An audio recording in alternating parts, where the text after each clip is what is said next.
Happy birthday. Thank you.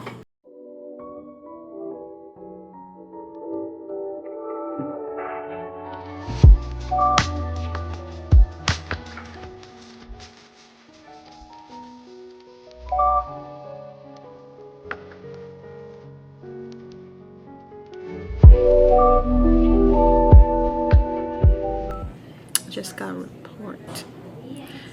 I'm about to look over my meds and then start, basically just look over the orders and stuff and start my day.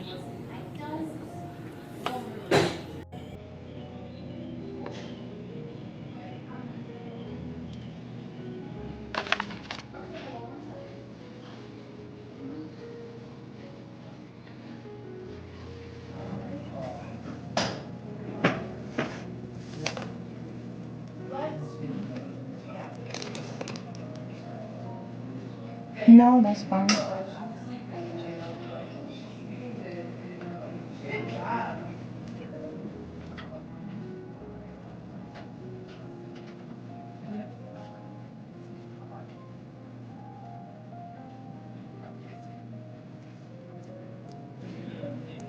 Yes, yes. Are you about to send her up here soon? Okay. Thank you.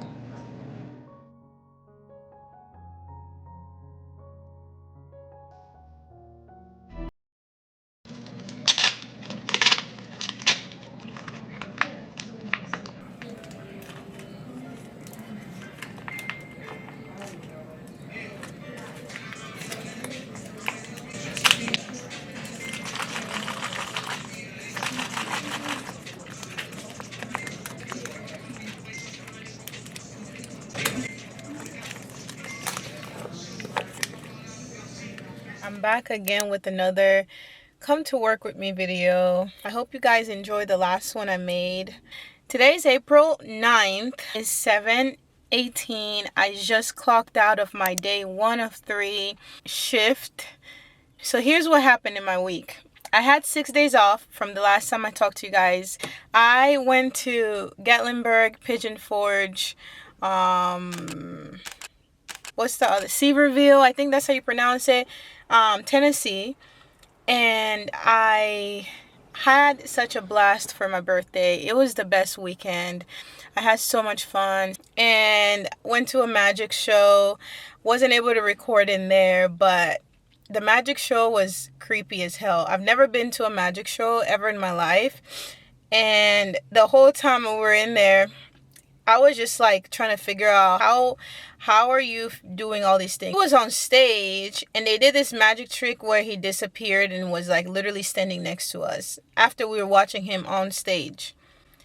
That was the creepiest. He just stood there literally next to our row that we were sitting in, walked up and stood on the chair, and one of the girl in the audience, she turned and looked up. She screamed so loud. She almost probably peed herself screaming. We were all watching the stage and all of a sudden this guy that was just on stage 2 seconds ago and he's next to us. I was like, what the heck? But it was fun. It was very different from things that I usually do, so I don't mind. But I probably wouldn't, I don't know if I would go to another magic show. It just made me feel ick. I don't know how to explain it. It just made me feel like some weird vibes. But anyways, that was really fun. And just explore Tennessee. I've been to Tennessee before. That was my second time being there, but it's been years since the first time, so it was great. I am just so grateful to God. I'm so grateful to God for another year full of blessings and just many more blessings, and I'm just trying to grow as a person in my career and just my hobbies, my YouTube, just trying to grow everywhere. So I really enjoyed it. But now I'm back to work. I feel well rested, rejuvenated. I feel like the break was much needed, and I have about 6 shifts total, well minus today, so I have 5 shifts total left for my contract to be over, and then I'm not sure what I'm doing after that, but I'm still working. I discharged 1 patient and the other one was supposed to be discharged to a rehab facility in the hospital, but the bed was still not available yet because another patient was still in it, so she didn't end up going. But Still probably gonna be discharged either tonight or tomorrow morning. Yeah, this video is gonna be too long if I keep talking. So thank you guys again. I hope you guys are having a great April. You're having the best April ever because it's the best month of the year. See you guys tomorrow.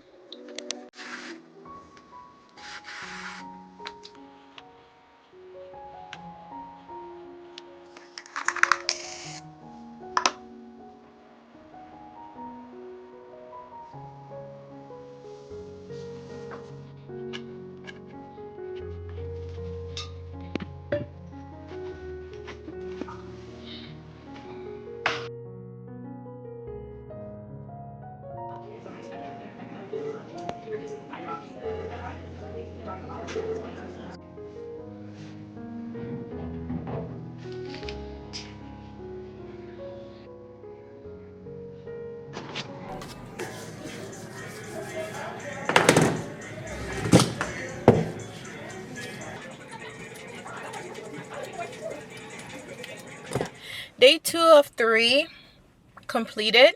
It's 7:22 right now. I just got off work. Today was, all right, recap. Today wasn't bad.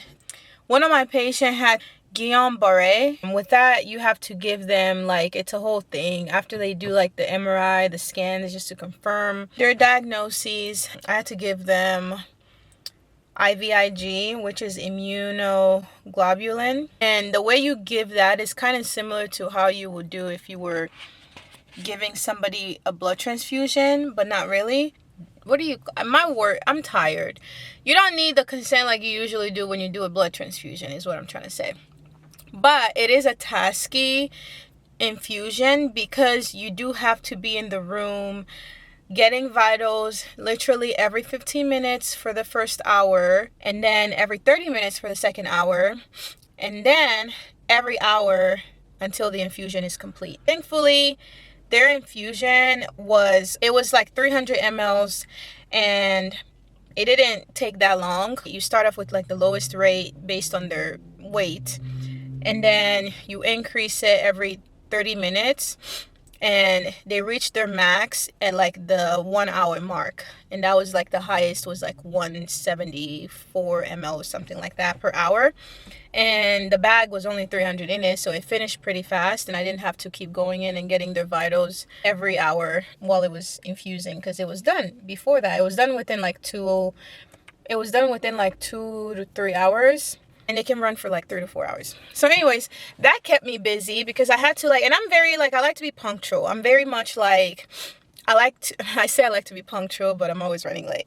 That's the joke. I'm very punctual in a sense of like when I'm doing things. Let's say it was like every 15 minutes I have to get a vital documented. I literally will be in there. I have to set alarms because I want to be in there at like the like 2 o'clock, 2:15, 2:30, because I'm just weird like that. But I was pretty on it. I be feeling like the drug lord most of the day that I come to work. You get a Percocet, you get an oxycodone, and you get a Dilaudid, you get some morphine. And I had a student with me. I had a student yesterday and today. It was so cute because the other student that I had like a couple weeks ago, she saw me with one of her friend, I guess, and she was like literally talking me up and everything. I love teaching. I love teaching students, especially when I'm at work. I feel like, I'm like, man, I was just in y'all's shoes like 4 years ago almost, literally. And here I am like teaching students. I'm grateful that I get to always, for the most part, clock out on time. It took a lot for me to develop that skill because I used to be that nurse who would stay at work until like 8 o'clock. A few times I stayed until like almost 9 o'clock. But this was like back on like my first year of nursing. I learned pretty quickly that we can't keep doing that. You gotta be documenting, charting, and doing everything when you are there at work. If you don't have time, do it in the patient's room. Literally, that's one thing I'll say to new nurses.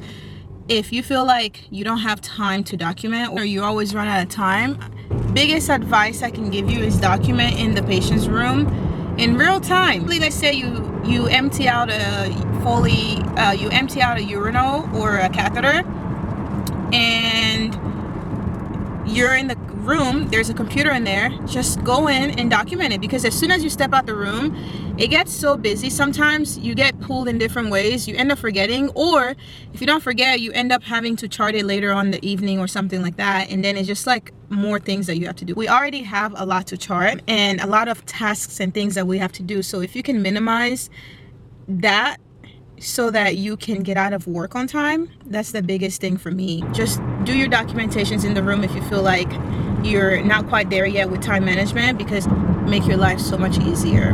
I'll talk to you guys tomorrow, day 3 of 3, and bye guys.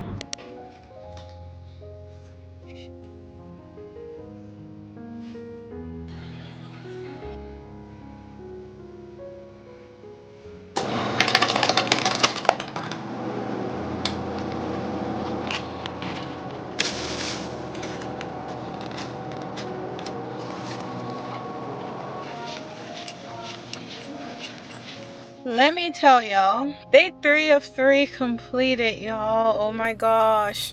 So let me tell y'all a quick update. Right now, time is 7:30. I clocked out a little bit later than I usually do, just because I'll tell y'all. First, I walked into work today. I had 5 patients. I had 5 patients because we had 2 nurses call out, and I don't blame them. I honestly don't blame them. But it ended up putting all of us, not all of us, most of us with 5 patients. And it was an okay day. It wasn't busy per se. It wasn't too crazy. Like usually when I have 5 patients, it ends up being a very crazy, chaotic, hectic day. And I was expecting that today, because why did I have 5 patients? There's some nurses that didn't have 5 patients today. But I also had a student, and she was great. She was freaking amazing. I'm grateful because she helped me out a lot.